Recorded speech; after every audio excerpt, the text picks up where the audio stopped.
शहर के पुराने हिस्से में एक तंग सी गली हुआ करती थी। उस गली के आखिरी घर में एक बूढ़ा पतंग साज रहता था। लोग उसे आखिरी पतंग बनाने वाला कहते थे। उसके कमरे में रंग बिरंगे कागज थे, लकड़ी की पतली तीलियां, पुरानी डोर और बचपन की खुशबू। हर सुबह वो एक नई पतंग बनाता, चाहे कोई खरीदने आए या ना आए। वो कहता, पतंग हवा के लिए बनती है, सिर्फ बाजार के लिए नहीं। एक वक्त था जब उसकी दुकान पर भीड़ लगती थी। बच्चे हंसते हुए आते और रंगों वाली पतंगे लेकर जाते। मगर वक्त बदल गया, मोबाइल आ गई, खेल बदल गए और आसमां खाली होने लगा। मगर बूढ़ा भी रोज एक पतंग जरूर बनाता। एक दिन एक छोटा सा लड़का उसके पास आया। उसने पूछा, बाबा, आप इतनी पतंगे क्यों बनाते हो? बूढ़ा मुस्कुरा दिया और बोला, क्योंकि कुछ ख्वाब उड़ान मांगते हैं। लड़का हंस दिया, मगर रोज उसके पास आने लगा। वो पतंगे बनाना सीखने लगा, रंग पहचानने लगा और हवा को समझने लगा। साल गुजरते गए, लड़का जवान हो गया और बाबा और बूढ़ा, मगर उनकी दोस्ती वही रही। हर बसंत वो दोनों छत पर जाते और पतंगे उड़ाते। बाबा कहता, डोर मजबूत रखो, मगर पतंग को आजादी दो। एक दिन शहर में बहुत तेज आंधी आई।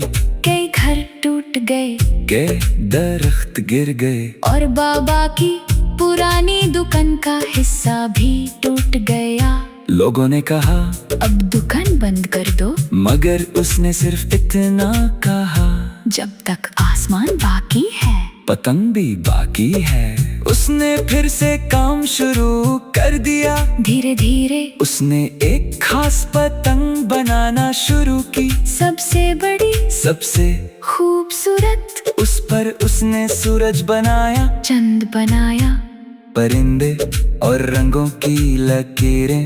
कई हफ्तों तक वो सिर्फ उसी पर काम करता रहा। जवान ने पूछा, ये किसके लिए है? बाबा मुस्कुरा दिया और बोला, आखिरी सफर के लिए। ये अल्फाज सुनकर जवान खामोश हो गया। बसंत का दिन आया, पूरा शहर छतों पर था। हवा हल्की चल रही थी, आसमां नीला था। बाबा ने वो खास पतंग उठाए और धीरे से हवा में छोड़ दी। पतंग बहुत ऊंची गई और सब लोग उसे देखते रहे। बाबा की आंखों में आंसू थे, मगर चेहरे पर मुस्कुराहट। उसने कहा, हर पतंग को एक दिन आसमान में खो जाना होता है। शाम तक पतंग नजर आना बंद हो गई और सूरज ढल गया। उस रात बाबा देर तक छत पर बैठा रहा, हवा को महसूस करता रहा और सितारों को देखता रहा। सुबह जब जवान उसके घर आया, तो बाबा अपनी कुर्सी पर बैठा था। आंखें बंद, चेहरे पर सुकून, जैसे किसी दूर आसमां की तरफ चला गया हो। उसके पास एक छोटा सा कागज पड़ा था, जिस पर लिखा था, इंसान भी पतंग की तरह होता है, एक डोर से बंधा हुआ, एक ख्वाब के सहारे, और एक दिन आसमां में खो जाता है। पूरा शहर उदास हो गया, मगर उसकी दुकान बंद नहीं हुई।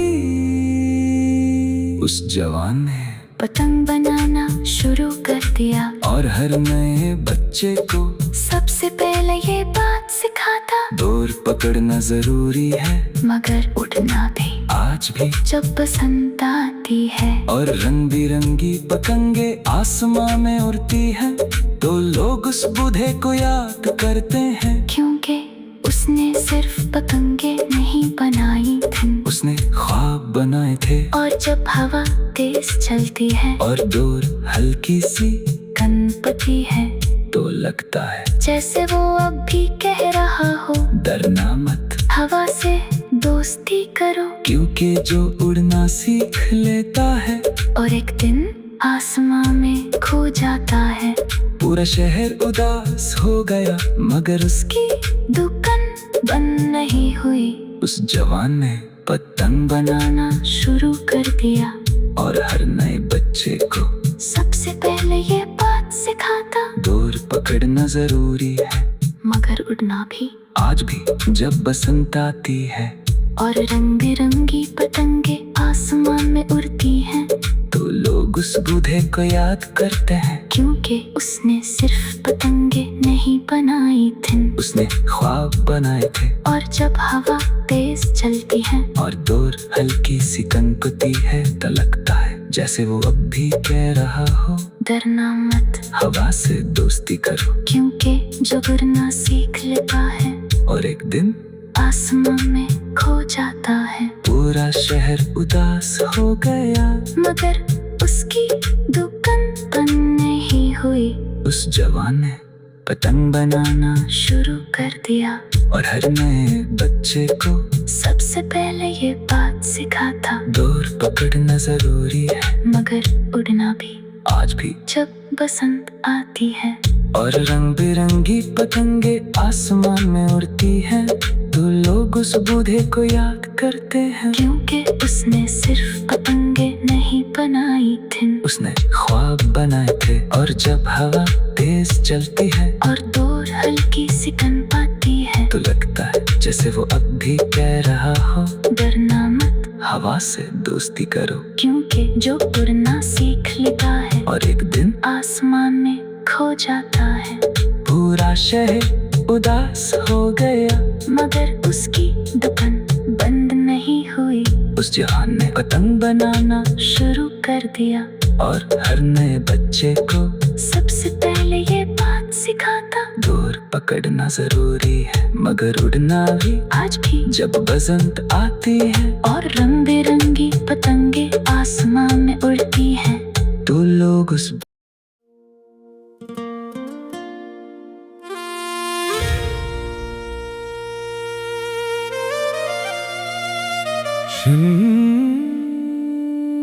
शहर के पुराने हिस्से में एक तंग सी गली हुआ करती थी, उस गली के आखिरी घर में एक बूढ़ा पतंग साज रहता था। लोग उसे आखिरी पतंग बनाने वाला कहते थे, उसके कमरे में रंग बिरंगे कागज थे, लकड़ी की पतली तीलियां, पुरानी डोर और बचपन की खुशबू। हर सुबह वो एक नई पतंग बनाता, चाहे कोई खरीदने आए या ना आए, वो कहता पतंग हवा के लिए बनती है, सिर्फ बाजार के लिए नहीं। एक वक्त था जब उसकी दुकान पर भीड़ लगती थी, बच्चे हंसते हुए आते और रंगों वाली पतंगे लेकर जाते।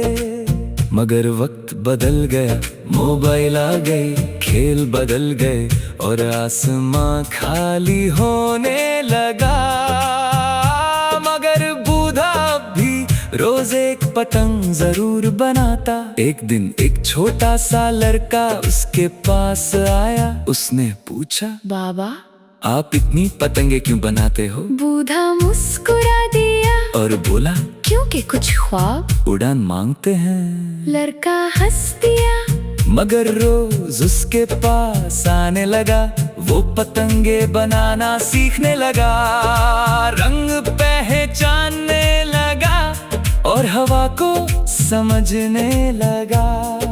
साल गुजरते गए, लड़का जवान हो गया और बाबा और बूढ़ा, मगर उनकी दोस्ती वही रही हर बसंत। वो दोनों छत पर जाते और पतंगे उड़ाते। बाबा कहता डोर मजबूत रखो मगर पतंग को आजादी दो। एक दिन शहर में बहुत तेज आंधी आई, कई घर टूट गए दरख्त गिर गए और बाबा की पुरानी दुकान का हिस्सा भी टूट गया। लोगों ने कहा अब दुकान बंद कर दो, मगर उसने सिर्फ इतना कहा, जब तक आसमान बाकी है पतंग भी बाकी है। उसने फिर से काम शुरू कर दिया। धीरे धीरे उसने एक खास पतंग बनाना शुरू की, सबसे बड़ी सबसे खूबसूरत। उस पर उसने सूरज बनाया, चंद बनाया, परिंदे और रंगों की लकीरें। कई हफ्तों तक वो सिर्फ उसी पर काम करता रहा। जवान ने पूछा ये किसके लिए है? बाबा मुस्कुरा दिया और बोला आखिरी सफर के लिए। ये अल्फाज सुनकर जवान खामोश हो गया। बसंत का दिन आया, पूरा शहर छतों पर था, हवा हल्की चल रही थी, आसमान नीला था। बाबा ने वो खास पतंग उठाए और धीरे से हवा में छोड़ दी। पतंग बहुत ऊंची गई और सब लोग उसे देखते रहे। बाबा की आंखों में आंसू थे, मगर चेहरे पर मुस्कुराहट। उसने कहा हर पतंग को एक दिन आसमान में खो जाना होता है। शाम तक पतंग नजर आना बंद हो गई और सूरज ढल गया। उस रात बाबा देर तक छत पर बैठा रहा, हवा को महसूस करता रहा और सितारों को देखता रहा। सुबह जब जवान उसके घर आया, तो बाबा अपनी कुर्सी पर बैठा था, आंखें बंद, चेहरे पर सुकून, जैसे किसी दूर आसमां की तरफ चला गया हो। उसके पास एक छोटा सा कागज पड़ा था, जिस पर लिखा था इंसान भी पतंग की तरह होता है, एक डोर से बंधा हुआ, एक ख्वाब के सहारे, और एक दिन आसमां में खो जाता है। पूरा शहर उदास हो गया, मगर उसकी दुकान बंद नहीं हुई।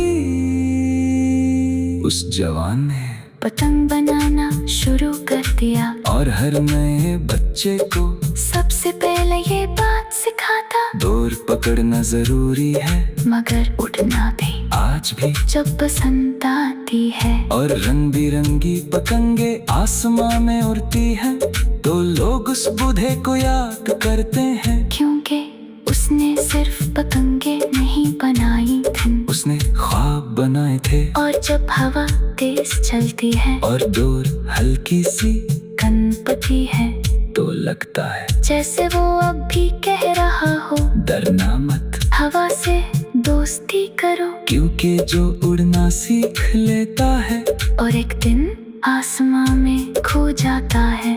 पूरा शहर उदास हो गया, मगर की दुकान बंद नहीं हुई। उस जवान ने पतंग बनाना शुरू कर दिया और हर नए बच्चे को सबसे पहले ये बात सिखाता, डोर पकड़ना जरूरी है, मगर उड़ना भी। आज भी जब बसंत आती है और रंग बिरंगी पतंगे आसमान में उड़ती हैं, तो लोग उस बूढ़े को याद करते हैं, क्योंकि उसने सिर्फ पतंगे नहीं बनाई थी, उसने ख्वाब बनाए थे। और जब हवा तेज चलती है और डोर हल्की सी कनपती है, तो लगता है जैसे वो अब भी कह रहा हो, डरना मत, हवा से दोस्ती करो, क्योंकि जो उड़ना सीख लेता है और एक दिन आसमां में खो जाता है। पूरा शहर उदास हो गया, मगर उसकी दुकान बंद नहीं हुई।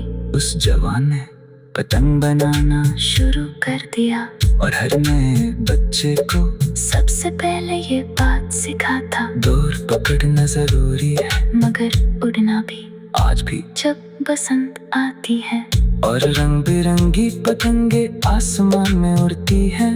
तो लोग उस बूढ़े को याद करते हैं, क्योंकि उसने सिर्फ पतंगे नहीं बनाई थी, उसने ख्वाब बनाए थे। और जब हवा तेज चलती है और डोर हल्की सी तन पाती है, तो लगता है जैसे वो अब भी कह रहा हो, डरना मत, हवा से दोस्ती करो। क्योंकि जो उड़ना सीख लेता है और एक दिन आसमान में खो जाता है।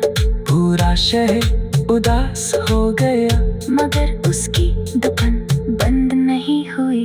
उस जहान ने पतंग बनाना शुरू कर दिया और हर नए बच्चे को सबसे पहले ये बात सिखाता, डोर पकड़ना जरूरी है मगर उड़ना भी। आज भी जब बसंत आती है और रंग बिरंगी पतंगे आसमान में उड़ती हैं, तो लोग उस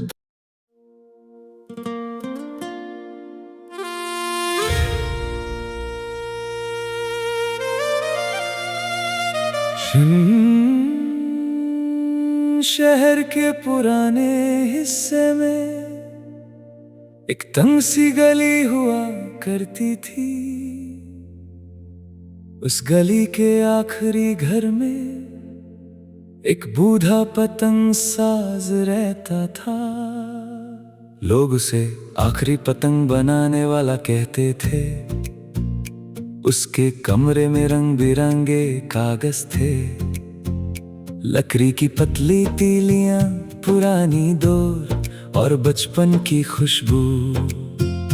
हर सुबह वो एक नई पतंग बनाता, चाहे कोई खरीदने आए या ना आए। वो कहता, पतंग हवा के लिए बनती है, सिर्फ बाजार के लिए नहीं। एक वक्त था जब उसकी दुकान पर भीड़ लगती थी। बच्चे हंसते हुए आते और रंगों वाली पतंगे लेकर जाते। मगर वक्त बदल गया, मोबाइल आ गई, खेल बदल गए और आसमां खाली होने लगा। मगर बूढ़ा भी रोज एक पतंग जरूर बनाता। एक दिन एक छोटा सा लड़का उसके पास आया। उसने पूछा, बाबा आप इतनी पतंगे क्यों बनाते हो? बूढ़ा मुस्कुरा दिया और बोला, क्योंकि कुछ ख्वाब उड़ान मांगते हैं। लड़का हंस दिया मगर रोज उसके पास आने लगा। वो पतंगे बनाना सीखने लगा, रंग पहचानने लगा और हवा को समझने लगा। साल गुजरते गए, लड़का जवान हो गया और बाबा और बूढ़ा, मगर उनकी दोस्ती वही रही। हर बसंत वो दोनों छत पर जाते और पतंगे उड़ाते। बाबा कहता, डोर मजबूत रखो मगर पतंग को आजादी दो। एक दिन शहर में बहुत तेज आंधी आई, कई घर टूट गए, कई दरख्त गिर गए और बाबा की पुरानी दुकान का हिस्सा भी टूट गया। लोगों ने कहा, अब दुकान बंद कर दो, मगर उसने सिर्फ इतना कहा, जब तक आसमान बाकी है, पतंग भी बाकी है। उसने फिर से काम शुरू कर दिया। धीरे धीरे उसने एक खास पतंग बनाना शुरू की, सबसे बड़ी, सबसे खूबसूरत। उस पर उसने सूरज बनाया, चंद बनाया, परिंदे और रंगों की लकीरें। कई हफ्तों तक वो सिर्फ उसी पर काम करता रहा। जवान ने पूछा, ये किसके लिए है? बाबा मुस्कुरा दिया और बोला, आखिरी सफर के लिए। ये अल्फाज सुनकर जवान खामोश हो गया। बसंत का दिन आया, पूरा शहर छतों पर था, हवा हल्की चल रही थी, आसमान नीला था। बाबा ने वो खास पतंग उठाए और धीरे से हवा में छोड़ दी। पतंग बहुत ऊंची गई और सब लोग उसे देखते रहे।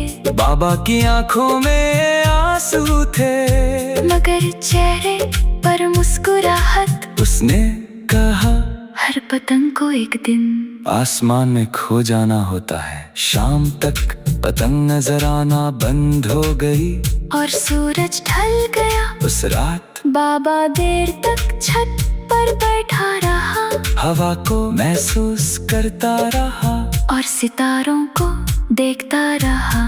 सुबह जब जवां उसके घर आया तो बाबा अपनी कुर्सी पर बैठा था। आंखें बंद, चेहरे पर सुकून, जैसे किसी दूर आसमां की तरफ चला गया हो। उसके पास एक छोटा सा कागज पड़ा था जिस पर लिखा था, इंसान भी पतंग की तरह होता है, एक डोर से बंधा हुआ, एक ख्वाब के सहारे और एक दिन आसमां में खो जाता है। पूरा शहर उदास हो गया मगर उसकी दुकान बंद नहीं हुई। उस जवान ने पतंग बनाना शुरू कर दिया और हर नए बच्चे को सबसे पहले ये बात सिखाता, डोर पकड़ना जरूरी है मगर उड़ना भी। आज भी जब बसंत आती है और रंग बिरंगी पतंगे आसमां में उड़ती हैं, तो लोग उस बूढ़े को याद करते हैं, क्योंकि उसने सिर्फ पतंगे नहीं बनाई थी, उसने ख्वाब बनाए थे। और जब हवा तेज चलती है और डोर हल्की सी गणपति है, तो लगता है जैसे वो अब भी कह रहा हो, डरना मत, हवा से दोस्ती करो, क्योंकि जो उड़ना सीख लेता है और एक दिन आसमां में खो जाता है। पूरा शहर उदास हो गया मगर की दुकान बंद नहीं हुई। उस जवान ने पतंग बनाना शुरू कर दिया और हर नए बच्चे को सबसे पहले ये बात सिखाता, डोर पकड़ना जरूरी है मगर उड़ना भी। आज भी जब बसंत आती है और रंग बिरंगी पतंगे आसमान में उड़ती हैं, तो लोग उस बूढ़े को याद करते हैं, क्योंकि उसने सिर्फ पतंगे नहीं बनाई थी, उसने ख्वाब बनाए थे। और जब हवा तेज चलती है और डोर हल्की सी कनपती है, तो लगता है जैसे वो अब भी कह रहा हो, डरना मत, हवा से दोस्ती करो, क्योंकि जो उड़ना सीख लेता है और एक दिन आसमां में खो जाता है। पूरा शहर उदास हो गया मगर उसकी दुकान बंद नहीं हुई।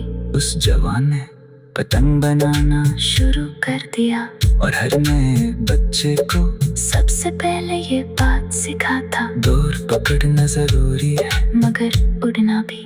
आज भी जब बसंत आती है और रंग बिरंगी पतंगे आसमान में उड़ती हैं, तो लोग उस बूढ़े को याद करते हैं, क्योंकि उसने सिर्फ पतंगे नहीं बनाई थी, उसने ख्वाब बनाए थे। और जब हवा तेज चलती है और डोर हल्की सी कनपती है, तो लगता है जैसे वो अब भी कह रहा हो, डरना मत, हवा से दोस्ती करो, क्योंकि जो उड़ना सीख लेता है और एक दिन आसमान में खो जाता है।